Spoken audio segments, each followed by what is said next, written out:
Salutare toată lumea și bine v-am găsit la noul episod. Da, nu știu să fac intro, e clar, nu mă pricep. Dar am zis că hai să vorbim despre accidentarea aceea mea, de care v-am tot spus că o să fac un videoclip mai detaliat.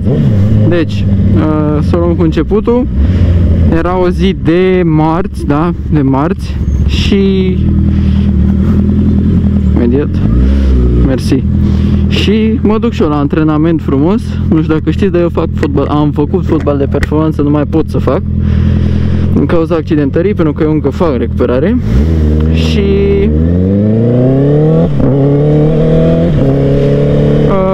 la un meci amical cu cine, nu contează cu cine, primesc eu mingea într-o centrare, vreau să recentrez. Când am recentrat m-am împins, am călcat strâmb și astfel genunchiul mi s-a dus în interior. Efectiv, cum e el așa, s-a dus așa. Ce să-i mai fac eu dacă s-a dus așa? Chiar n-am avut ce să mai fac, a trozit toată tare și s-au rupt ligamentele încrucișate, lateral, menisc inferior, menisc superior. Deci s-a rupt aproape orice, în afară faptul că n-a trebuit să fac reconstrucție de ligamente. Asta a fost singurul lucru care a fost, să zicem, cât de cât ok, faptul că n-a trebuit să fac reconstrucția aceea. În rest, a fost destul de nasol, am avut o operație destul de grea, vreau să zic că a fost în jur de 2 ore. Am avut cu anestezie și sedativ să pot dormi pentru că a durat prea mult și mie că nu cred că rezistam eu 2 ore acolo. Mai ales că se și vedea ce se putea întâmpla, că aveam o oglindă, nu știu să zic, deasupra patului de operație. Aveam o oglindă deasupra și se putea vedea ce fac eu acolo, dacă înțelegeți.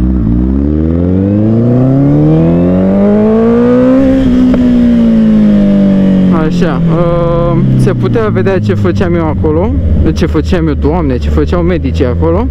Foarte recunoscători. Mă, că...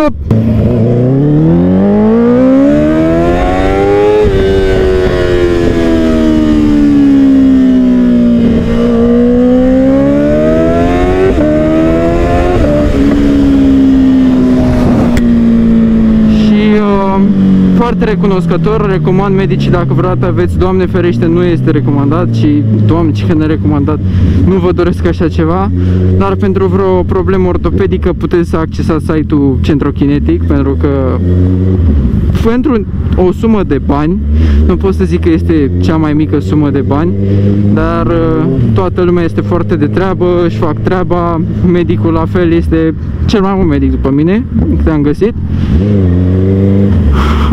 Pentru ortopedie mă refer. Și la adulți și la copii, nu știu exact cum e. Știu că la adulți e cum, na. Da, și practic am stat o lună cu el într-o orteză care modificam din săptămână în săptămână, cu gradele care le puteam face flexia. A trebuit să stau să-mi fac exerciții timp de o lună zi de zi, ca să-mi pot mări flexia și extensia în același timp.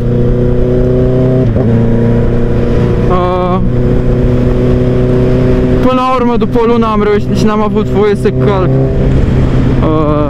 o lună pe el, am stat în cârje.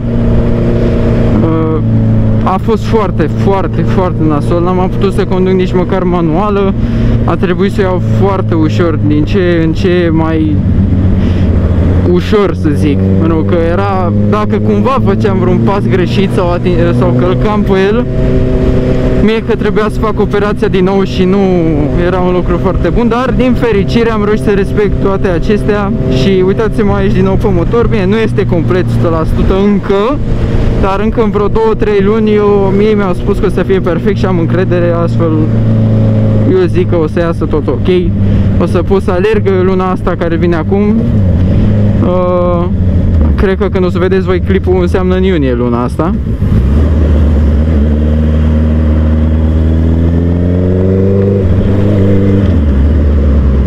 Da, deci Doamne ajută, acum să sperăm că totul va fi ok.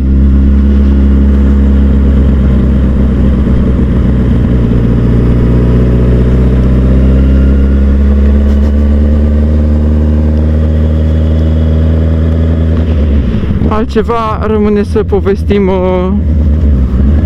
mai multe pe drum, că am ajuns la Victoriei și aici mă opresc. Da, hai, ne auzim.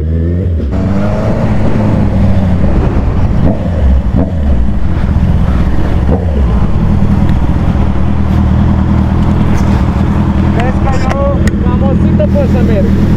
Nu merg tare!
Mamă, cum bubuie!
Ia-o-o în față! Păi unde mergi? Da, eu știu drumul, dar n-am pe unde să mă fac pula mea. A, vrei să fac loc?